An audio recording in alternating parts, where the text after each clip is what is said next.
কোরআনকে যদি প্রশ্ন করেন, কোরআন বলো তো দেখি হাসরের ময়দানের বিভীষিকাময় পরিস্থিতিতে সেদিন মানুষের অবস্থা কি হবে। এবারও কোরআনুল কারীম বলে সেদিন কেউ কাউকে পরিচয় দিবে না। সূরা আবাসা মধ্যে আল্লাহ রাব্বুল আলামিন এই তথ্যটা তুলে ধরেছেন। আল্লাহ রাব্বুল আলামিন বলেন, ইয়াউমা ইয়াফিরুল মারউ মিন আখিহি ওয়া উম্মিহি ওয়া আবিহি, 34 থেকে 38 নম্বর আয়াত পর্যন্ত আল্লাহ রাব্বুল আলামিন এখানে প্রথমে একটা যে আয়াত এনেছেন, দেখেন, খেয়াল করুন, ভালো করে লক্ষ্য করুন। ইয়াউমা ইয়াফিরুল মারউ মিন আখিহি, সেদিন মানুষ তার ভাই থেকে পলায়ন করবে। কার থেকে পলায়ন করবে? কথা বলতে হবে, কার থেকে? ভাই থেকে। কিন্তু এখানে ভাইয়ের কথা আগে না আনে মায়ের কথা বা বাবার কথাও তো এখানে আল্লাহ রাব্বুল আলামিন আগে আনতে পারতেন, কি বলেন, ঠিক কিনা? কিন্তু এখানে মার কথা বললেন না, আগে বাবার কথা বললেন না, প্রথমে ভাইয়ের কথা কেন বললেন? প্রশ্ন কি জাগে না ভাগে? প্রশ্ন জাগে না? আমার প্রিয় ভাইরা লক্ষ্য করুন, কারণ ভাইয়ের কথা এই জন্য এনেছেন, আপনারা দুই ভাই ভালোই মিল মহাব্বত সুন্দরভাবে বসবাস করেন। হঠাৎ করে দেখা গেল এক ভাইকে এই লক্ষ্মীপাশার চৌরাস্তা মোড়ে এক দোকানদার বা একজন তাকে আঘাত করেছে, মারপিট করেছে। এখন এই ভাই দৌড়ায় এসে আর এক ভাইকে বলল, ভাই তুমি আমার কলিজার টুকরা ভাই থাকতে আমাকে অমুক আঘাত করেছে, রক্তাক্ত করেছে। এবার দেখবেন এই ভাই যখন ভাইয়ের মারির খবর শুনে অমুকে আঘাত করেছে, মার দিয়েছে, তখন সে ফুসলে ওঠে, আজকে দুপুরের আগ পর্যন্ত, আমার দুপুরের আগেই আমি আমার ভাইয়ের প্রতিশোধ না নিয়ে খাবার খাবো না, কি বলেন, ঠিক কিনা? এরকম শপথ করে কিনা? এই জন্য আল্লাহ রাব্বুল আলামিন এখানে প্রথমে ভাইয়ের কথা আগে উল্লেখ করেছেন। আমার প্রিয় ভাইরা, যেই ভাই ভাইয়ের জন্য জীবন দেওয়ার জন্য প্রস্তুত হয়ে যেত, হাসরের ময়দানে এই ভাই ভাই থেকে পলায়ন করবে, কি বলেন, ঠিক কিনা? আরে ভাই, নিজের ভাই তো দূরের কথা, নিজের যেই শরীরের চামড়ার উপর যেই মেহনত করি, সাবান লাগাই, কত ঘষা মজা করি, দেখবেন এখানে একটা ব্যাখ্যা দিলে বুঝে আসবে। নিজের কোন অঙ্গ প্রত্যঙ্গ সেদিন কাজে আসবে না। স্বাভাবিকভাবে মানুষের শরীরের ভিতরে ডাক্তারি বিজ্ঞানীদের অনুযায়ী, ধারাভাষ্য অনুযায়ী, মানুষের শরীরের ভিতরে ৯,০০০-এর ঊর্ধ্বে চামড়া আছে। সুবহানাল্লাহ, ৯,০০০-এর চাইতে বেশি ঊর্ধ্বে, ৯,০০০-এর উপরে চামড়া হবে, চামড়ার প্রকার পরিমাণ। এবার আসেন, কোন ব্যক্তি যদি অ্যাক্সিডেন্ট করে কারো চেহারা থেকে একটা চামড়া নষ্ট হয়ে যায়, ক্ষত হয়ে যায়, এখন সে যদি চেহারার চামড়াকে পূরণ করার জন্য তার হাতের কোনো এক অংশ বা পায়ের কোনো এক অংশ বা শরীরের অন্য কোনো অংশ থেকে একটু চামড়া নিয়ে স্কিনটা পূরণ করতে চায়, মুখে এখানে ভালো করতে চায়, তাহলে ডাক্তারি বিজ্ঞানীদের অভিমত অনুযায়ী পশ্চিমকালে এক শরীরের চামড়া আর একই শরীরের এক স্থানের চামড়া আর এক জায়গায় লাগবে না, মিশবে না। আল্লাহু আকবার। আল্লাহ রাব্বুল আলামিন মানুষের ভিতরে কি পদার্থ সৃষ্টি করেছেন!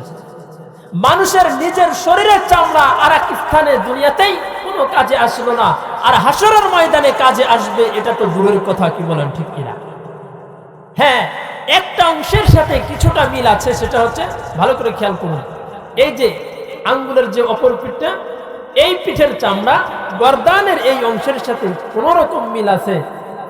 এই জন্য আমেরিকার 3 ডাক্তার, তারা 13 বছর গবেষণা করে বের করছে, 13 বছর পর সিদ্ধান্ত হয়েছে 3 জনে, কেউ যদি প্রতিদিন নিয়মিত এই হাতের এই অংশ, ভিজা অংশ যদি এই গর্দানের সাথে লাগায়, তাহলে সে কোনোদিন ব্রেন ক্যান্সারে আক্রান্ত হবে না। সুবহানাল্লাহ।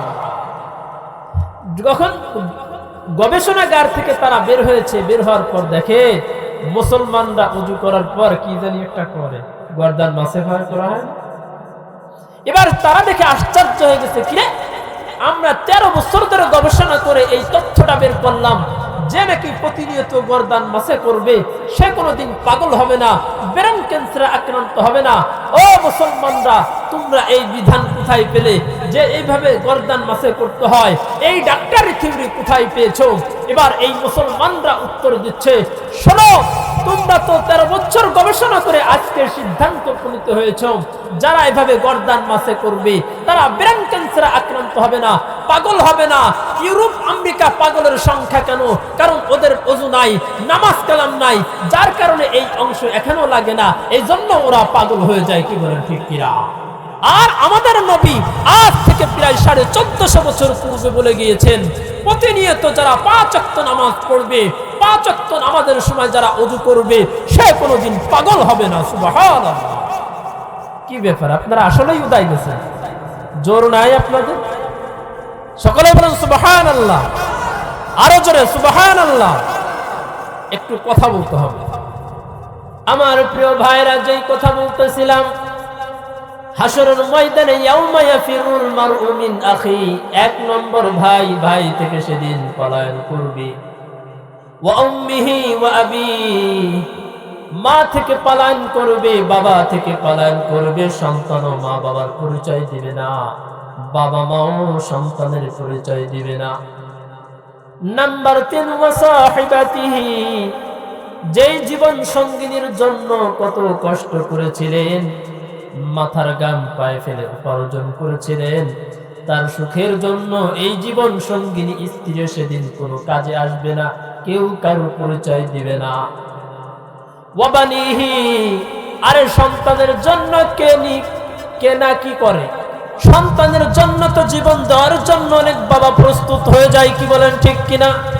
হাসরের ময়দানে এই কলিজার টুকরা সন্তান সেদিন বাবাকে পরিচয় দেবে না, বাবাও সন্তানকে পরিচয় দেবে না।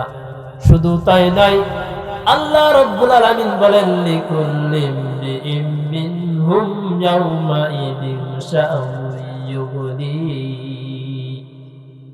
যেই নেতার জন্য মাথার গাম পায়ে ফেলে নির্বাচনে দৌড়াইছিলে, ভোট চেয়েছিলে, নেতার জন্য আর নেতার কথায় আরেকজনকে হত্যা করেছিলে, আঘাত করেছিলে, হাসরের ময়দানে ওই নেতাও কোনো কাজে আসবে না, তোমারও উপকার করতে পারবে না নেতা, তুমিও উপকার করতে পারবে না। প্রতিজন মানুষ সেদিন যার যার অবস্থা নিয়ে ব্যস্ত থাকবে। কি বলেন ঠিক কিনা? ওয়ালা তাসিরু ওয়াসিরাতুম বিসরা উখরা, হাসরের ময়দানে কেউ কারো বোঝা বহন করবে না। আরে ভাই, দুনিয়াতে তো একজন যদি 5 কেজি ওজনের বোঝা নিয়ে ধরেন, লক্ষ্মী ভাষা রওনা দিয়েছে, সে যদি না পারে, পাশের থেকে একজন দৌড়া এসে বলবে, ওরে বাবা বা বৃদ্ধ, আপনি আপনার বোঝাটা আমাকে দেন, আপনার বোঝাটা আমি একটু নিয়ে দেই। কি বলেন ঠিক কিনা? কিন্তু হাসরের ময়দানে ওয়ালা তাসিরু ওয়াসিরাতুম বিসরা উখরা, কেউ কারো বোঝা বহন করবে না। কি বলেন ঠিক কিনা? আমার প্রিয় ভাইরা, সূরা কিয়ামার 6 থেকে নিয়ে 13 নম্বর আয়াত পর্যন্ত আসছে। কিয়ামতের বিষয় প্রশ্ন করা হলে আল্লাহ রাব্বুল আলামিন উত্তর দিয়েছেন। আল্লাহ রাব্বুল আলামিন বলেন, ইয়াসআলু আইয়ানা ইয়াউমাল কিয়ামা, মানুষ প্রশ্ন করে কিয়ামত কবে হবে। ইয়াসআলু আইয়ানা ইয়াউমাল কিয়ামা, মানুষ প্রশ্ন করে কিয়ামত কবে হবে। ফাইদা বারিকাল বাসার ওয়া খাসাফাল কমার, যখন চোখের দৃষ্টি চমকে যাবে, চোখের দৃষ্টি হতচকিত হয়ে যাবে, নষ্ট হয়ে যাবে। ওয়া খাসাফাল কমার, চন্দ্র জ্যোতিহীন হয়ে যাবে, চন্দ্রের কোনো আলো থাকবে না, পাওয়ার থাকবে না। ওয়াজুমিআশ শামসু ওয়াল কমার, চন্দ্র এবং সূর্যকে একত্রিত করা হবে। ইয়াকুলুল ইনসানু ইয়াউমাইদিন আইনাল মাফার, সেদিন মানুষ বলাবলি করবে, আইনাল মাফার, আজকে পালানোর স্থান কোথায়। কাল্লা লা ওয়াজার, কোনো আশ্রয় স্থান নাই। ইলা রাব্বিকা ইয়াউমাইদিনিল মুস্তাকার, আজকে একমাত্র আশ্রয় স্থল হচ্ছেন মহান রব্বুল আলামিনের দরবার। কোথাও আর সেদিন স্থান থাকবে না। ইউনাব্বাউল ইনসানু ইয়াওমাইদিন বিমা কদ্দামা ওয়া আখার। আল্লাহ রাব্বুল আলামিন বলেন, সেদিন মানুষকে জানিয়ে দেওয়া হবে দুনিয়াতে আগে পরে সে কি পাঠাইছে, নেক আমল পাঠাইছে নাকি বদ আমল পাঠাইছে। দুনিয়াতে সে কি গুনাহের প্রতিযোগিতা করেছিল নাকি নেকের প্রতিযোগিতা করেছিল। জাহান্নামে যাওয়ার প্রতিযোগিতা করেছিল নাকি জান্নাতে যাওয়ার প্রতিযোগিতা করেছিল। আল্লাহ রাব্বুল আলামিন সূরা জিলজালের মধ্যে আবার বলেন, ফামান ইয়া'মাল মিসকালা যাররাতিন খায়রান ইয়ারা ওয়া মান ইয়া'মাল মিসকালা যাররাতিন শাররান ইয়ারা। হাশরের ময়দানে তুমি বিন্দু পরিমাণ, জাররা পরিমাণ, অণু পরিমাণও যদি তুমি নেক আমল করো, আল্লাহ রাব্বুল আলামিন সেটাও দেখাই দিবেন। আবার যদি বিন্দু পরিমাণ, জাররা পরিমাণ বদ আমল করো, সেটার প্রাপ্য আল্লাহ রাব্বুল আলামিন দেখাবেন। কি বলেন, ঠিক কিনা? আমার প্রিয় ভাইরা, যখন সিংহায় ফুৎকার দেওয়া হবে, একটা সিংহায় ফুৎকারে হওয়া মাত্রই সবকিছু লন্ডভন্ড হয়ে যাবে, চূর্ণ বিচূর্ণ হয়ে যাবে। আল্লাহ রাব্বুল আলামিন সূরা হাক্কার মধ্যে ইরশাদ করেন 13 থেকে সূরা হাক্কার মধ্যে আল্লাহ রাব্বুল আলামিন বলেন, ফাইদা নুফিখা ফিস-সূরি নাফখাতুন ওয়াহিদা। যখন সিংহায় ফুৎকার দেওয়া হবে, মাত্র একটি ফুঁক, একবার ফুঁক দেওয়া হবে। এক ফুঁকে কি হবে? আল্লাহ রাব্বুল আলামিন বলেন, ফাইদা নুফিখা ফিস-সূরি নাফখাতুন ওয়াহিদা ওয়া হুমিলাতিল আরদু ওয়াল জিবালু ফাদুক্কাতা দাক্কাতান ওয়াহিদা। পাহাড় এবং জমিনকে সরিয়ে নেওয়া হবে, ফাদুক্কাতা দাক্কাতা ওয়াহিদা। একটা আঘাতেই সব কিছু চূর্ণ বিচূর্ণ হয়ে যাবে। ফায়াউমা ইযিন ওয়াকাআতিল ওয়াকিআ। সেদিন মহা ঘটনা সংঘটিত হবে। ওয়ানশাক্কাতিস সামা। সেদিন আসমান বিদীর্ণ হয়ে যাবে। ফাহিয়া ইয়াউমা ইযিন ওয়াহিয়া। ফলে আসমান হয়ে যাবে দুর্বল, বিক্ষিপ্ত। ওয়াল মালাকু আলা আরজাইহা। আর সেদিন ফেরেশতারা থাকবে আসমানের বিভিন্ন প্রান্তে। ওয়া ইয়াহমিলু আরশা রাব্বিকা ফাওকাহুম ইয়াউমাইদিন সামানিয়া। সেদিন এই ফেরেশতারা তোমার রবের আরশকে তাদের ঊর্ধ্বে বহন করে রাখবে। তাদের সংখ্যা হবে 8 জন। এই 8 জন ফেরেশতা আল্লাহ রাব্বুল আলামিন আরশে আজিমকে তাদের কাঁধের উপরে রাখবেন। এরপরে আল্লাহ রাব্বুল আলামিন বলেন, ইয়াউমাইদিন তু'রাদুনা লা তাখফা মিনকুম খাফিয়া। যেদিন তোমাদেরকে উপস্থিত করা হবে হাশরের ময়দানে, লা তাখফা মিনকুম খাফিয়া। তোমাদের কোনো গোপনীয়তাই সেদিন গোপন থাকবে না। আল্লাহ রাব্বুল আলামিন সব কিছুকে ওপেন করে দিবেন, সব কিছু সেদিন প্রকাশ করে দিবেন, কোনো কিছু গোপন থাকবে না। আমার প্রিয় ভাইরা, মানুষ মনে করে আমি যে গুনাহ করি আমার গুনাহ সম্পর্কে কেউ জানে না, কিন্তু আল্লাহ রাব্বুল আলামিন বলেন হাশরের ময়দানে মানুষ যত প্রকার গুনাহ করুক, নেক আমল করুক, যাই কিছু করুক না কেন, প্রতিটা আমলের ব্যাপারে 4 প্রকার সাক্ষী হবে। কয় প্রকার সাক্ষী? কথা বলুন, কয় প্রকার? 4 প্রকার সাক্ষী হবে। 1 নম্বর সাক্ষী হবে এই জমিন, যেই জমিনের উপর দিয়ে হেঁটে গুনাহ করেছিলাম। আল্লাহ রাব্বুল আলামিন সূরা জিলজালের 4 নম্বর আয়াতে ইরশাদ করেন, ওয়া খুরাজাতিল আরদু আথকালাহা। সেদিন আল্লাহ রাব্বুল আলামিন সব কিছু, জমিনের সব কিছু প্রকাশ করে দিবে, সব কিছু জমিন বলে দিবে কে কোথায়, কোন জমিনে দাঁড়িয়ে কিভাবে, কোন পদ্ধতিতে গুনাহ করেছিলাম। এই আয়াতের সমর্থনে তিরমিজি শরীফের একটা হাদিস এসেছে। হাদিসের নাম্বারটা হচ্ছে 2429 নম্বর হাদিস। বিশ্বনবী সাল্লাল্লাহু আলাইহি সাল্লাম সাহাবায়ে কিরামকে লক্ষ্য করে বললেন, আমার সাহাবারা বলো তো দেখি, হাশরের ময়দানে জমিন মানুষের প্রত্যেকটা নারী পুরুষের ব্যাপারে সেদিন কি বলবে, তোমরা কি জানো? সাহাবায়ে কেরাম বললেন, আল্লাহ এবং তার রাসূলই ভালো জানেন জমিন সেদিন কি বলবে। এবার নবীজি সাল্লাল্লাহু আলাইহি সাল্লাম বললেন, শোনো, প্রতিটা নারী পুরুষ গোপনে বা প্রকাশ্যে, সদরে বা রাত্রে বা দিনে দুপুরে যেভাবে সে আমল করুক না কেন, চাই সে মন্দ করুক ভালো করুক, সব কিছু তার বিরুদ্ধে সেদিন সাক্ষী দিবি। 2 নম্বর মানুষের বিরুদ্ধে সাক্ষী হবে স্বয়ং অঙ্গ প্রত্যঙ্গ। 2 নম্বর সাক্ষী কি হবে বলুন? মানুষের অঙ্গ প্রত্যঙ্গ। দলিল সূরা ইয়াসিনের 65 নম্বর আয়াত। আল্লাহ রাব্বুল আলামিন বলেন, আল ইয়াউমা নাখতিমু আলা আফওয়াহিহিম ওয়া তুকাল্লিমুনা আইদিহিম। আজ আমি তাদের মুখে মোহর মেরে দিব, যখন মানুষের মুখ তালাবদ্ধ হয়ে যাবে। ওয়া তুকাল্লিমুনা আইদিহিম, এই হাত আমার সাথে কথা বলবে, তাদের এই হাত অঙ্গ প্রত্যঙ্গগুলো আমার সাথে কথা বলে সবকিছুর ব্যাপারে সাক্ষী দিবে। আমার প্রিয় ভাইরা, এই হাত দ্বারা কে কলম চালিয়ে মিথ্যা মামলা দিয়েছিলাম, এই হাত দ্বারা কলম চালিয়ে কে মিথ্যা সাক্ষী দিয়েছিলাম, আরেকজনকে ফাঁসি দিয়েছিলাম। এই হাত দ্বারা শুধু নিজের অঙ্গ প্রত্যঙ্গের হাত না, বরং ক্ষমতার হাতও সেদিন আল্লাহ রাব্বুল আলামিনের সাথে কথা বলবে। ক্ষমতায় বসে কে অন্যায় করেছিলে, মানুষের উপর জুলুম করেছিলে, সব কিছু সেদিন ওপেন করে দিবে, প্রকাশ করে দিবে। ওয়াতাশহাদু আরজুলুহুম, এই পা সেদিন আল্লাহ রাব্বুল আলামিনের কাছে সাক্ষী দিবে। এই পা দ্বারা কোন ময়দানে দৌড়ায় গিয়েছিলাম আরেকজনকে মারার জন্য, আরেকজনকে হত্যা করার জন্য। বিমা কানু ইয়াকসিবুন, যা কিছু উপার্জন করেছি, যা কিছু করেছি, আমার হাত, আমার অঙ্গ প্রত্যঙ্গ, আমার কান, আমার চোখ, আমার দিন, সব কিছু মানুষের ব্যাপারে সেদিন সাক্ষী দিবে, কেউ বাঁচতে পারবে না। মানুষের বিরুদ্ধে 3 নম্বর সাক্ষী হবে সম্মানিত ফেরেশতাগণ। 3 নম্বর সাক্ষী কি?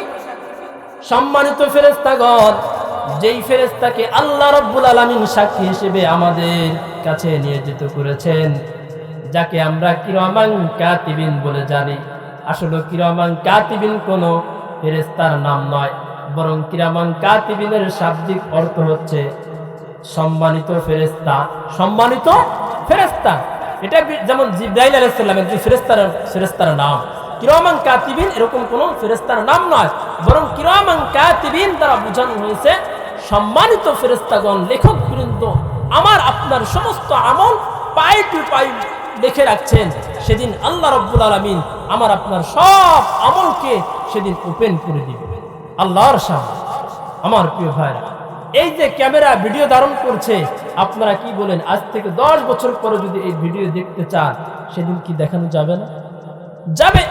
ঠিক ভিডিও আকারে সিসি ক্যামেরা নাই নিয়ন্ত্রিত এই ফেরেশতারা আমার আপনার সব আমল এইভাবে ভিডিও করে রাখছেন, সেদিন আল্লাহর সামনে ওপেন করে দিবে। আমার প্রিয় ভাইরা, এখানে এসে এক ধরনের বাউল শিল্পীরা, এক ধরনের ভণ্ডরা কি বলে জানেন? বলবো, কিরামান কাতিবিন রোজ হাসরের দিন, কিরামান কাতিবিন রোজ হাসরের দিন, যেই দিন আমার বিরুদ্ধে করিবে অভিযোগ, বলবো আমি দুনিয়াতে ছিলাম ল্যাংটা বাবার লোক। নাউজুবিল্লাহ। কি বলেন? কোন বাবার কথা পেয়ে বলে, কোন নেতার কথা বলে হাসরের ময়দানে কি আল্লাহর পাকড়াও থেকে পার পাওয়া যাবে? কথা বলেন না কেন? পাওয়া যাবে। বাবার কথা বলেন, নেতার কথা বলেন, পীরের কথা বলেন, কোন আলেমের কথা বলেন, হাসরের ময়দানে আল্লাহর পাকড়াও থেকে কেউ রক্ষা পাবে না। কি বলেন, ঠিক কিনা? বরং আল্লাহ রাব্বুল আলামিন বলেন, ইন্নাল আবরারা লাফি নাঈম, দুনিয়াতে পার পাবে ও আখিরাতে পার পাবে ওই ব্যক্তি দুনিয়াতে যে নেককার ছিল তার ঠিকানা হচ্ছে জান্নাত। আর ওয়াইন্নাল ফুজ্জারা লাফি জাহিম, আর দুনিয়াতে যারা পাপাচার করেছে, যারা পীরের নামে ভণ্ডামি করেছে, যারা মানুষের উপর জুলুম করেছে, মিথ্যা মামলা দিয়েছে, মিথ্যা সাক্ষী দিয়েছে, প্রতিবেশীর হক নষ্ট করেছে, এক কথায় দুনিয়ার বুকে যত পাপাচার আছে, এই পাপাচারদের স্থান হচ্ছে ওই ভয়ঙ্কর জাহান্নাম। কি বলেন, ঠিক কিনা? বরঞ্চ আমি তো বলি কথাটা এভাবে, কিরামান কাতিবিন রোজ হাসরের দিন, কিরামান কাতিবিন, রোজ হাসরের দিন তোদের পাইবে যেদিন দুনিয়াতে তোরা ছিলি যারা ল্যাংটা বাবার লোক, জুতা বাইরে বলবে জাহান্নামে ঢোক। কি বলেন ঠিক কিনা আমার প্রিয় ভাইরা? এই জন্য খবরদার, আমার আমল আমি করব, আমার ইখলাস নিয়ে আমি আমল করব, আমার আমল আমাকেই পার করবে।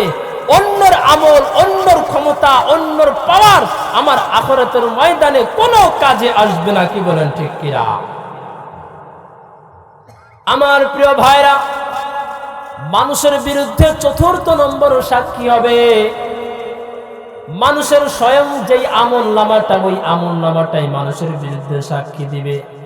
আল্লাহ রাব্বুল আলামিন সূরা কাহফের 38 নম্বর আয়াতে ইরশাদ করেন, এই সূরাটা হচ্ছে 18 নম্বর সূরা, 15 নম্বর পারা, 18 নম্বর পৃষ্ঠা।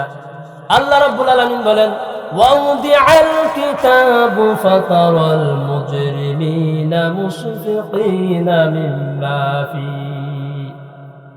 যেদিন তাদের সামনে আমলনামা পেশ করা হবে, ফাতারাল মুজরিমিনা মুশফিকিনা মিম্মা ফি, নবী আপনি অপরাধীদেরকে দেখবেন তারা ভীত সন্ত্রস্ত হয়ে যাবে, ভয় কাঁপতে থাকবে। কারণ কি? তাদের ওই আমলনামা যা লেখা থাকবে তা দেখে তারা ভীত সন্ত্রস্ত হবে, ভয় পাবে। ওয়ায়াকুলুনা ইয়া ওয়াইলাতানা মা লিহাদাল কিতাবু লা ইউগাদিরু সগীরাতান ওয়ালা কাবীরাতান ইল্লা আহসাহা, সেদিন অপরাধীরা বলবে, হায় এটা কি আমলনামা, লা ইউগাদিরু সগীরাতান ওয়ালা কাবীরাতান ইল্লা আহসাহা, ছোট বড় বদ বা নেকি যাই কিছু করছি না কেন, কোনো আমলই তো দেখি বাদ রাখে নাই, ইল্লা আহসাহা, সব কিছু সংরক্ষণ করেছে। ওয়াজাদু মা আমিলু হাদিরা, সেদিন তারা উপস্থিত সব কিছু হাজির পাবে। ও নবী আপনি মনে রাখেন, ওয়ালা ইয়াযলিমু রাব্বুকা আহাদা, আপনার রব হাসরের ময়দানে কারোর উপর জুলুম করবে না। আমার এবার আসুন, কিয়ামতের আলামত কি? কিয়ামতের আলামত সমূহের মধ্যে প্রথম নম্বর আলামত হলো, কিয়ামতের পূর্বে রাখাল শ্রেণীর লোকেরা, অর্থাৎ দারিদ্র অসহায় যারা একসময় ছিল, তারা বড় বড় বিল্ডিং নির্মাণে প্রতিযোগিতা করবে। দলিল হচ্ছে বুখারী শরীফের 50 নম্বর হাদিস, মিশকাত শরীফের 1 নম্বর হাদিস, মুসলিম শরীফেরও 1 নম্বর হাদিস। عن عمر بن الخطاب رضي الله عنه قال بينما نحن عند رسول الله صلى الله عليه وسلم ذات يوم, হযরত উমর ইবনে খাত্তাব রাদিয়াল্লাহু আনহু থেকে বর্ণিত, তিনি বলেন, একদিন আমরা রাসূলুল্লাহ সাল্লাল্লাহু আলাইহি ওয়াসাল্লামের দরবারে বসা ছিলাম। ইসতালা আলাইনা রাজুলুন শাদীদু বায়াযিস সিয়াব, এমন তো অবস্থায় দেখলাম একজন ব্যক্তি আসলো, যার পরিধেয় বস্ত্র ছিল সাদা ধবধবে, ওয়াশাদীদু সাওয়াদিস শা'রি, এবং তার মাথার চুল ছিল কুচকুচে কালো। লা ইউরা আলাইহি আহাদুন, আমাদের মধ্যে কেউ তাকে চেনে না। লা ইউরা আলাইহি আসারুস সফারি, এবং তার উপরে কোনো সফরের চিহ্ন ছিল না। একজন ব্যক্তি যদি দূর দূরান্ত থেকে সফর করে আসে, বোঝা যায় না এই ব্যক্তি অনেক দূর থেকে আসছে, ক্লান্ত হয়ে গেছে, সফর করে আসছে। এজন্য হাদিসের মধ্যে বলতেছে যে লা ইউরা আলাইহি আসারুস সফারি, তার উপর সফরের কোনো চিহ্ন ছিল না। ওয়ালা ইয়ারিফু মিন্না আহাদুন, এবং আমাদের মধ্যে কেউ তাকে চিনো না। হাত্তা জালাসা ইলান নবী সাল্লাল্লাহু আলাইহি ওয়াসাল্লাম, এই ব্যক্তি যখন আসলো নবীজির সাল্লাল্লাহু আলাইহি সাল্লামের সামনে বসে গেল। কেমন বসলো, কিভাবে, পদ্ধতিটা কি ছিল? ফাসনাদা রুকবাতাইহি ইলা রুকবাতাইহি, আমরা যে নামাজের সূরাতে আত্তাহিয়াতুস সূরাতে বসি, নবীজি এভাবে বসা ছিল আত্তাহিয়াতুস সূরাতে। ওই আগন্তুক ব্যক্তি এসে নবীজির হাঁটুর সাথে হাঁটু মিশে যা আত্তাহিয়াতুস সূরাতে বসে গেলেন। ওয়াদা কাফাইহি আলা ফাখিদাইহি, যখন বসে গেলেন এভাবে নবীজির হাঁটুর উপর 2 হাত রাখলেন। এখন ওই ব্যক্তি বলতেছে, ওয়াকালা ইয়া মুহাম্মদ, হে মুহাম্মদ, আখবিরনি আনিল ইসলাম, ইসলাম কি জিনিস আমাকে একটু জানান, আমাকে একটু অবগত করান, ইসলামের শিক্ষা আমাকে দেন। ফাকালা রাসূলুল্লাহি সাল্লাল্লাহু আলাইহি ওয়াসাল্লাম, তখন নবীজি সাল্লাল্লাহু আলাইহি ওয়াসাল্লাম ইরশাদ করলেন, আল ইসলাম, সবাই আমার সাথে বলেন, আন তাশহাদা আল্লা ইলাহা ইল্লাল্লাহু ওয়া আন্না মুহাম্মাদার রাসূলুল্লাহ। নবীজি সাল্লাল্লাহু আলাইহি ওয়াসাল্লাম বলেন, শোনো, ইসলাম হচ্ছে এ কথার সাক্ষ্য প্রদান করা আল্লাহ ব্যতীত কোনো ইলাহ নাই, আল্লাহ ব্যতীত কোনো রব নাই, এবং এ কথার সাক্ষ্য দেওয়া মুহাম্মদ মুজতবা মুস্তাফা সাল্লাল্লাহু আলাইহি সাল্লাম আল্লাহর রাসূল। এরপরে ওয়া তুকিমাস সালাহ, 2 নম্বরে নামাজ কায়েম করা। নাম্বার 3 ওয়া তুতিয়াজ যাকাতা, যাকাত প্রদান করা। নাম্বার 4 ওয়া তাসুম রমাদান, এই যে সামনে রমজান আসছে, রমজান মাসের রোজা পালন করা। নাম্বার 5 ওয়াতাল বাইতাইন ইসতাতা আলাইহি সাবিলা, যখন তোমার হজে সফর করার মতো সমর্থ হবে, এই সমর্থ হলে হজ ব্রত পালন করা, হজের আমল করা। এই হচ্ছে ইসলাম। ইসলামের মৌলিক ভিত্তি কয়টা বলেন তো? 5টি। কয়টি? ইসলামের মৌলিক ভিত্তি হলো 5টি। যখন এই 5টা বললেন, ওয়ালা সাদাক্তা, ওই আগন্তুক ব্যক্তি বলল, নবীজি আপনি সত্যই বলেছেন। ওয়ালা ফাজিবনা লাহু ইয়াসআলুহু ওয়া ইউসাদ্দিকুহু, ওমর রাদিয়াল্লাহু আনহু বলতেছেন যে আশ্চর্য হয়ে গেলাম, সে নিজেই প্রশ্ন করলো, উত্তর শোনার পর নিজেই বলতেছে, নবীজি আপনি সত্যই বলেছেন। একটা আশ্চর্য লাগে না? তুমি জানো না, আমাকে প্রশ্ন করছেন আপনি, আমি উত্তর দিলাম, এখন আপনি কি বললেন যে হ্যাঁ হুজুর ঠিক বলেছেন। এতে বোঝা যায় কি আপনি আগে থেকেই জানেন, এরকম বোঝা যায় না? তো এখন ওমর রাদিয়াল্লাহু আনহু বললেন যে আমরা আশ্চর্য হয়ে গেলাম।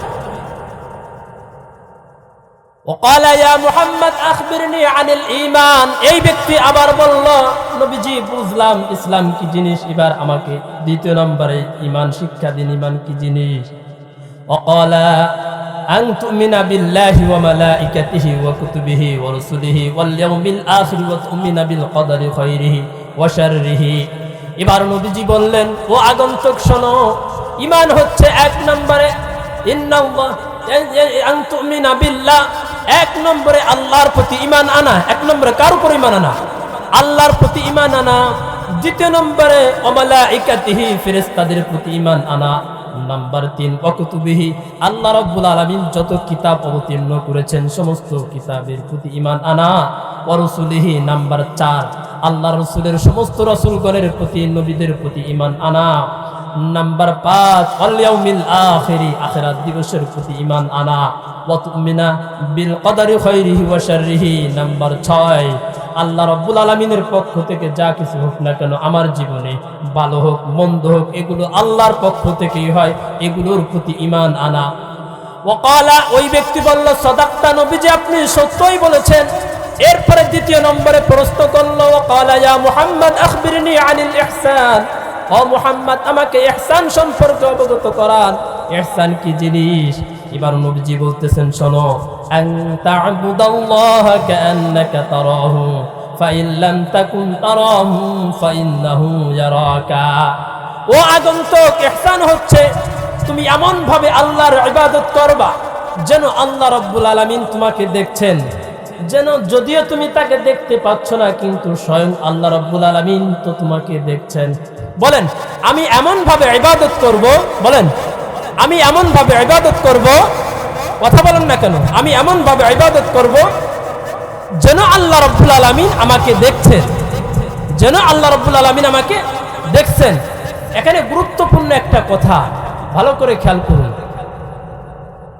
কাউকে যদি দেখেন, কোন ব্যক্তি বিশেষ বর্গকে দেখার পরে সিজদাটা একটু লম্বা হয়ে যায়, রুকুটা একটু লম্বা হয়ে যায়, বুঝবেন এই আল্লাহকে খুশি করার জন্য নামাজ পড়ছে না, এ রিয়া লোক দেখানো নামাজ পড়ছে, লোক দেখানো ইবাদত করছে। কি বলেন ঠিক কিনা? কিন্তু এই ব্যক্তিকে আবার দেখবেন সে যখন লোক থাকে না, কি গফার গফার সিজদা দেয়, এরকম আছে না, মুরগির ঠোকের মতো সিজদা দেয়, মুরগির ঠোকের মতো রুকু দেয়, এরকম আছে কি নাই? আমার প্রিয় ভাইরা সাবধান, মনে রাখেন, লোক দেখানো ইবাদত আল্লাহ তাআলার কাছে কি হবে না, কবুল হবে না। ইখলাস যুক্ত যে আমল আল্লাহকে দেখানোর জন্য, আল্লাহকে রাজি খুশি করার উদ্দেশ্যে দান করি, নামাজ পড়ি, রোজা করি, হজ করি, যা কিছু করি, এগুলোই মূলত আল্লাহর দরবারে কবুল হবে। কি বলেন, ঠিক কিনা? আমার প্রিয় ভাইরা, এই জন্য লোক দেখানো ইবাদত করা যাবে না। এরপরে চতুর্থ নম্বর এই ব্যক্তি প্রশ্ন করল, ক্বালা আখবিরনি আনিস সাআ, নবীজি আপনি আমাকে কিয়ামত সম্পর্কে জানান, কিয়ামত কবে হবে? ক্বালা মাল মাসউলু আনহা বিআ'লামা মিনাস সাইল। এই নবীজি সাল্লাল্লাহু আলাইহি সাল্লাম বললেন, শোনো, প্রশ্নকারীর চাইতে যাকে প্রশ্ন করা হচ্ছে সে অধিক কিয়ামত সম্পর্কে জানে না। অর্থাৎ আমার কিয়ামত সম্পর্কে এলেম নেই। এলেম একমাত্র কবে হবে? কিয়ামত। এই এলেম, এই জ্ঞান আছে আল্লাহর কাছে। কার কাছে? আল্লাহর কাছে। আল্লাহই বলতে পারবেন কবে হবে। এবার এই আগন্তুক বলতেছে, বুঝলাম আপনি কিয়ামত কবে হবে বলতে পারবেন না। ক্বালা আখবিরনি আন আমারাতিহা, তবে আমাকে কিয়ামতের আলামতগুলো বলুন। এই যে এখানে আমাদের মূল পয়েন্ট। এবার নবীজি সাল্লাল্লাহু আলাইহি সাল্লাম বলেছেন, শোনো, ক্বালা আন তালিদাল আমাতু রাব্বাতাহা, দাসী তার মুনিবের জননী হবে। অর্থাৎ মুফাসসিরিনে কেরাম, হাদিস বিশারদ যারা এই হাদিসের ব্যাখ্যা করেছে, এমন একটা যুগ আসবে যেই যুগে নিজের সন্তানের সাথে মা জিনা করবে। বর্তমান যুগকে সেই যুগ বললে মনে হয় ভুল হবে না। কি বলেন, ঠিক কিনা? আমরা কিন্তু এরকম বহুত খবর আমাদের কাছে আসছে। সকলেই বলেন নাউযুবিল্লাহ। আমার প্রিয় ভাইরা, এরপরে নবীজি কিছু আলামত বলেন, ওয়া আনতারাল হুফাতাল উরাতাল আলাতা, ও আগন্তুক শোনো, যাদের এক সময় পায়ে জুতা ছিল না, এই সমস্ত ব্যক্তি বর্গরা। শুধু তাই নয়, উরাতা বিবস্ত্র, যাদের এক সময় শরীরে পোশাক ছিল না, আলাতা হত দরিদ্র, টাকা পয়সা কিছুই ছিল না, অর্থের মালিক ছিল না। আরে রিআ আশাইয়াতাতাওয়াল্লুনা ফিল বুনিয়ান, মানুষের বাড়িতে ছাগল চড়াতো, গরু রাখতো, ছাগল চড়ানোর 12 মাসে থাকতো। ওরা তাদেরকে কি বলা হয়? রাখাল বলা হয়। কি বলেন, ঠিক কিনা? এই রাখাল শ্রেণীর লোকেরা হত দরিদ্ররা, যাদের এক সময় পোশাক ছিল না, যাদের এক সময় খালি পায়ে চলাফেরা করত, এই সমস্ত ব্যক্তিরা বড় বড় বিল্ডিং নির্মাণে প্রতিযোগিতা করবে এবং গৌরব বোধ করবে। আপনারা কি বলেন? বর্তমান যুগে আমরা তাই দেখতে পাচ্ছি।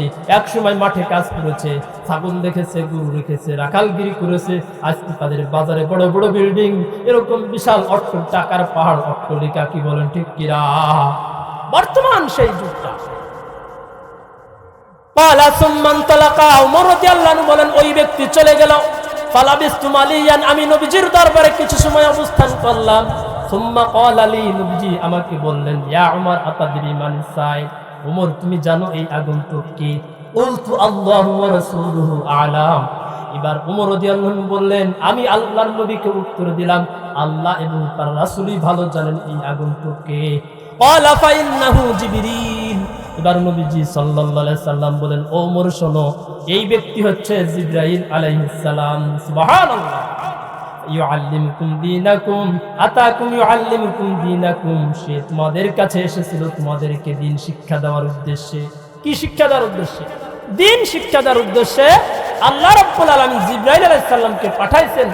যে এখানে কয়েকটা বিষয়, কিয়ামত সম্পর্কে একটা আলামত জানানোর বিষয়, আর একটা বিষয় হচ্ছে একজন আলেমের কাছে, একজন জ্ঞানীর কাছে প্রশ্ন করলে কোন আদবের সাথে ইমাম সাহেবের কাছে প্রশ্ন জিজ্ঞেস করতে হবে, মাসআলা জিজ্ঞেস করতে হবে, সেই আদব শিক্ষা দেওয়ার জন্য মূলত জিবরাইল আলাইহিস সালাম দুনিয়াতে এসেছে।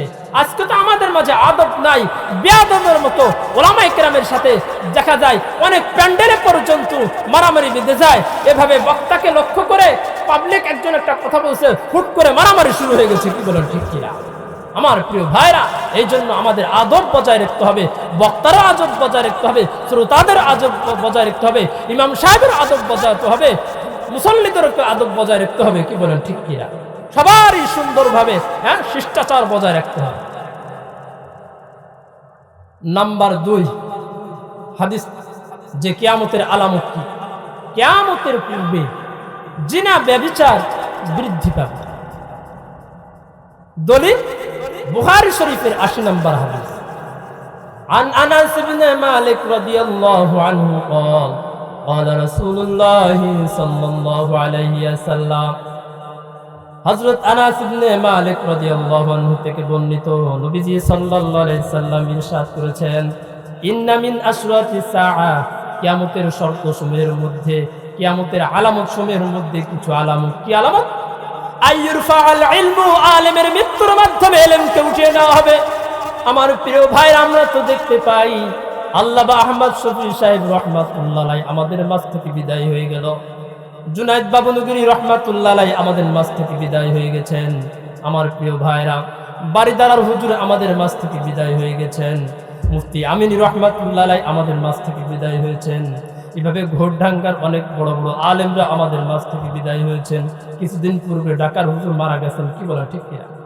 এভাবে আলেমদের মৃত্যুর মাধ্যমে আল্লাহ রাব্বুল আলামিন ইলমকে উঠিয়ে নেবেন।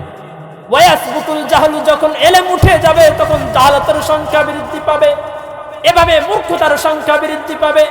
তার একটা প্রমাণ শুনাই, মূর্খতার সংখ্যা কিভাবে বৃদ্ধি পায়।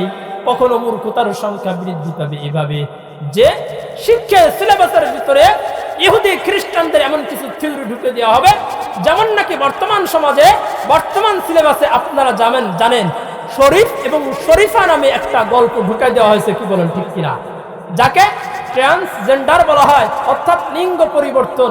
যেই গল্পের সারাংশ, মৌলিক বিষয় হচ্ছে, যদি কোনো ছেলে নিজেকে মেয়ে দাবি করে, তাহলে মেয়ে বলতে, মেয়ে স্বীকৃতি দিতে দেশের জনগণ, দেশের নাগরিক যারা আছে তারা বাধ্য হবে। কি বলেন? আবার কোনো মেয়ে যদি হঠাৎ করে নিজেকে ছেলে দাবি করে, তাহলে সবাই তাকে ছেলে হিসেবে স্বীকৃতি দিতে বাধ্য হবে। গল্পের সারাংশ, মৌলিক বিষয় হলো এটা। আপনাদের কাছে আমি একটা প্রশ্ন করছি, যেই মেয়েটা নিজেকে ছেলে দাবি করলো, যদি কোনো স্কুল কলেজ ভার্সিটিতে সে ভর্তি হয়, হওয়ার পরে আবাসিক যেই কি বলে ওটাকে হোস্টেল, কলেজের যেই হোস্টেল আছে, সে যদি বলে আমার নাম মোহাম্মদ সেলিম, সে কিন্তু আগে ছিল পারভিন ধরেন, এখন নাম পরিবর্তন করে নিজেকে সেলিম দাবি করছে। এখন সেলিম দাবি করার পর আইডি কার্ডে লেখা আছে সেলিম, এখন তাকে কিন্তু থাকতে দিতে হলে পুরুষ হোস্টেলে থাকতে দিতে হবে। কি বলেন ঠিক কিনা? আবার ওদিকে ধরেন একজনের নাম ছিল সেলিম, সে পরবর্তীতে দাবি করলো সেলিনা, এই ছেলেটা নিজেকে মেয়ে দাবি করলো। এখন ওই আইডি কার্ড, ওই থিওরি অনুযায়ী তাকে কিন্তু মেয়ে হোস্টেলে থাকতে দিতে হবে। কি বলেন ঠিক কিনা? তাহলে অবস্থানটা, উদাহরণটা কেমন দাঁড়ালো? শিয়ালের কাছে মুরগি জমা দেওয়া না? কথা বলেন না কেন? শিয়ালের কাছে মুরগি জমা দেওয়া না? আমার প্রিয় ভাইরা, এভাবে অভদ্র শিক্ষা সিলেবাস এবং আগামী প্রজন্মকে ধ্বংস করার জন্য শিক্ষা সিলেবাসে এরকম ইহুদি খ্রিস্টানদের মন্ত্র তন্ত্র ঢুকিয়ে আমার বাংলাদেশের আগামী প্রজন্মকে ধ্বংস করার, মূর্খ বানানোর পায়তারা চেষ্টা চালাচ্ছে। কি বলেন ঠিক কিনা? তবে মনে রাখো, এদেশের ইসলামী তাওহীদি জনতা সজাগ। এদেশে হক্কানি উলামায়ে কেরাম আছে, ইনশাআল্লাহ তারা থাকতে এদেশে কোনো ইহুদি খ্রিস্টানরা তাদের থিওরি বাস্তবায়ন করতে কোশ্চিন কালো সম্ভব হবে না, কোশ্চিন কালো পারবে না। কি বলেন ঠিক কিনা? আমার প্রিয় ভাইরা, কিয়ামতের আলামত হচ্ছে ওয়াইসুরাবাল খামরু, শরাব পান, মাদক দ্রব্য বেড়ে যাবে। আর যখন ছোট্ট ছিলাম গাঁজা কারকায় চিনতাম না, ইয়াবা কারকায় চিনতাম না, বাবা কারকায় চিনতাম না, আঠা কারকায় চিনতাম না। মুরব্বীরা অনেকেই বুঝলেন, মুরব্বীরা এরকম হয়তো গাঁজার নাম শুনছে, কিন্তু এই ইয়াবা, ট্যাবলেট এগুলো আপনারা শুনছেন আগে? এগুলো শোনেন নাই। বর্তমান কত ধরনের মাদক দ্রব্য বেড়ে গেছে। বর্তমান এই যুব জেনারেশনকে মাদক দ্রব্য ধ্বংস করে দিচ্ছে। কি বলেন ঠিক কিনা? এই মাদক দ্রব্য বেড়ে যাবে। এরপরে নবীজি সাল্লাল্লাহু আলাইহি সাল্লাম বলেন ওয়াজহারাজ জিনা, জিনা ব্যভিচার বৃদ্ধি পাবে। বর্তমান সমাজটাই মোবাইল ফোন বের হয়ে যার প্রমাণ আমাদের প্রত্যেকটা রন্ধ্রে প্রত্যেকটা সমাজে আছে। কি বলেন ঠিক কিনা? আমার প্রিয় ভাইরা, কিয়ামতের আরেকটা আলামত হচ্ছে, আপনারা হয়তো শুনেছেন, ফুরাত নদীর নাম শুনছেন? ফুরাত নদীর নাম শুনছেন? এই ফুরাত নদীতে স্বর্ণের পাহাড়ের আবির্ভাব হবে। দলিল বুখারী শরীফের ৭১১৯ নম্বর হাদিস। আন আবি হুরায়রা রাদিয়াল্লাহু আনহু আন্না রাসূলুল্লাহি সাল্লাল্লাহু আলাইহি ওয়াসাল্লাম ক্বাল লা তাকুমুস সাআতু, নবীজি সাল্লাল্লাহু আলাইহি ওয়াসাল্লাম বলেন, হযরত আবু হুরায়রা রাদিয়াল্লাহু আনহু থেকে বর্ণিত, নবীজি সাল্লাল্লাহু আলাইহি ওয়াসাল্লাম বলেন লা তাকুমুস সাআতু হাত্তা ইয়াহসিরাল ফুরাতু আন জাবালিন মিন যাহাব, কিয়ামত কায়েম হবে না যতক্ষণ না ফুরাত নদীতে স্বর্ণের পাহাড় উদিত হবে, স্বর্ণের পাহাড়ের আবির্ভাব হবে। যখন নাকি এই স্বর্ণের পাহাড়ের আবির্ভাব হবে, মানুষের এই স্বর্ণের পাহাড়ের দখল নিয়ে যুদ্ধ শুরু করে দিবে।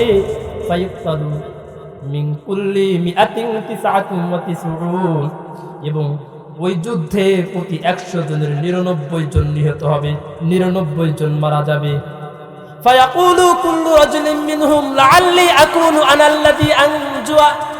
কেন নিহত হবে? যারা যুদ্ধে লিপ্ত হবে প্রতিজনই মনে করবে, মনে হয় বুঝি আমি বিজয়ী হব, আমারই হবে স্বর্ণের পাহাড়টা। এই আমার বলে যখন যুদ্ধ শুরু হয়ে যাবে, প্রতি 100 জনের 99 জন নিহত হবে। কিয়ামতের আরেকটা আলামত হচ্ছে সমাজে হত্যা লুণ্ঠন বেড়ে যাবে। বলি বুখারী শরীফের 25 নম্বর হাদিস, عن أبي هريرة رضي الله عنه قال قال رسول الله صلى الله عليه وسلم হযরত আবু হুরায়রা রাদিয়াল্লাহু আনহু থেকে বর্ণিত, নবীজি সাল্লাল্লাহু আলাইহি সাল্লাম ইরশাদ করেছেন, লা তাকুমুস সাআতু, কিয়ামত কায়েম হবে না, হাত্তা ইয়াফিদাল মালু, যতক্ষণ না সমাজে সম্পদের প্রাচুর্য হবে, ওয়া তাযহারাল ফিতানু, নাম্বার 2 ফিতনার বিস্তার ঘটবে, এবং ওয়ায়াকসুরাল হারজু, হারজ বৃদ্ধি পাবে। ক্বালু ইয়া রাসূলুল্লাহ ওয়া মাল হারজু, তখন সাহাবায়ে কিরাম প্রশ্ন করলেন, ইয়া রাসূলুল্লাহ হারজ কি? হারজ কাকে বলে? ক্বালা আল কতলু আল কতলু আল কতলু সালাসান, তখন নবীজি বললেন, ও আমার সাহাবারা শোনো, হারজ হচ্ছে হত্যা, হারজ হচ্ছে হত্যা, হারজ হচ্ছে হত্যা।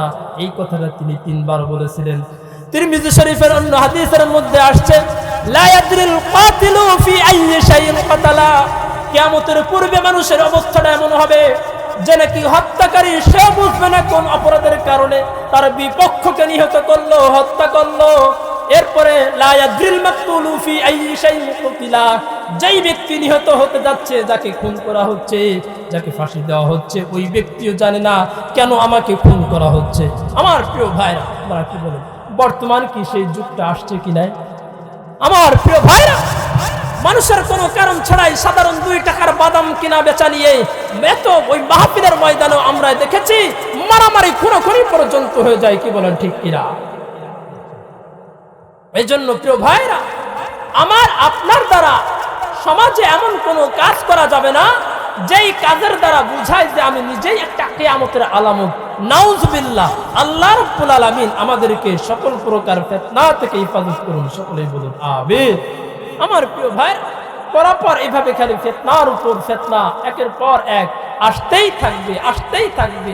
যেমন মুসলিম শরীফের 2901 নম্বর হাদিসের মধ্যে আসছে, قال رسول الله صلى الله عليه وسلم إن أمتكم هذه جعل عافيتها في أولها, আমার এই উম্মত প্রথম দিকে সুখ শান্তিতে বসবাস করবে, ওয়াখির ফাইসিবু আখিরাহা, শেষের দিকে বালাউন, তারা বিভিন্ন বালা মুসিবতে আক্রান্ত হবে, ওয়া উমুরুন তুনকিরুনাহা, এমন এমন বিপদ আপদ আসবে যা তারা নিজেরাই অপছন্দ করবে, ওয়া তাজিউ ফিতনাতুন ফায়রাকু বা'দুহা বা'দান, এমন ফিতনা আসবে, একটা ফিতনা আসবে, পরবর্তী ফিতনাকে ওই ফিতনাটা দুর্বল করে ছাড়বে। গতকাল ধরেন একটা ফিতনা ছিল সমাজে, ওই ফিতনাটা ওই সমস্যাটা দূর হয়ে গেছে, আজকে আরেকটা সমস্যা, যেই সমস্যাটা পূর্বের তুলনায় আরো বড়। আগে করোনা ভাইরাস ছিল, কিছুদিন পরে শুনলাম আরে করোনা ভাইরাস তো কি ভাইরাস, এর চাইতে বড় ভাইরাস হচ্ছে ওমিক্রন। আপনারা নাম শুনেছিলেন? আল্লাহ রাসূল বলতেছেন এভাবে পূর্বের তুলনায় পরেরটা আরো ভয়াবহ আসবে। ওয়াতাজিউল ফিতনাতু ফায়াকুলুল মুমিনু হাদিহি মুহলিকাতি, যখন ওই ফিতনাগুলো আসবে তখন মুমিন বলবে এই বুঝি আমি ধ্বংস হয়ে গেলাম। সুম্মা তানকাশিফু, ওই ফিতনাটা চলে যাবে।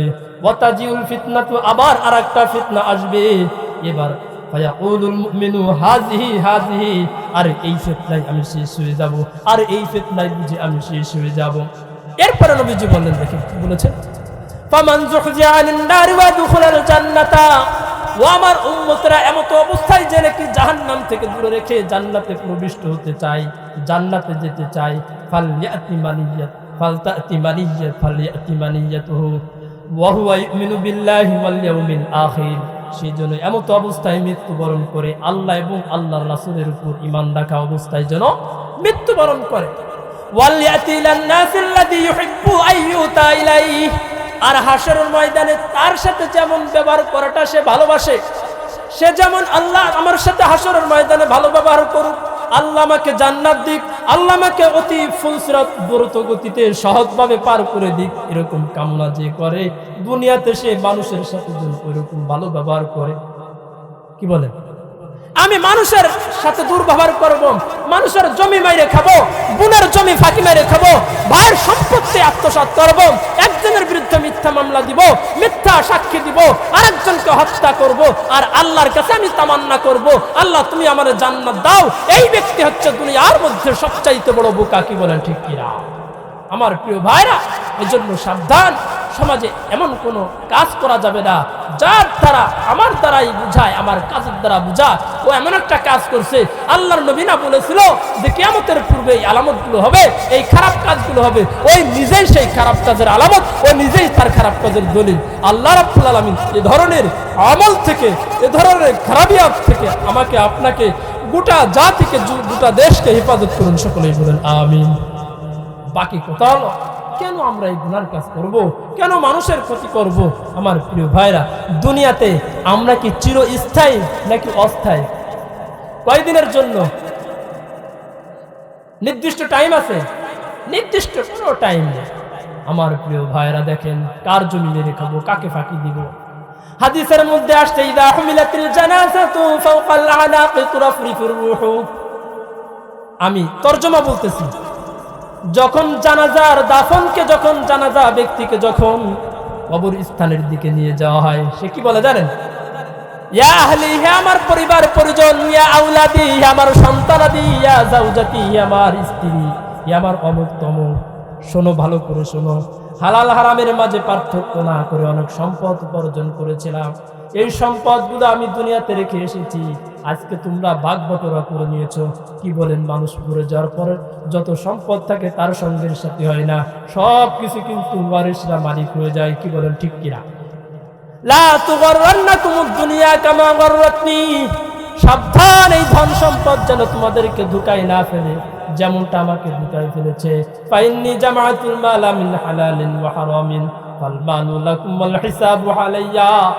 আমি হালাল হারামের মাঝে পার্থক্য না করে সম্পদ বর্জন করেছিলাম।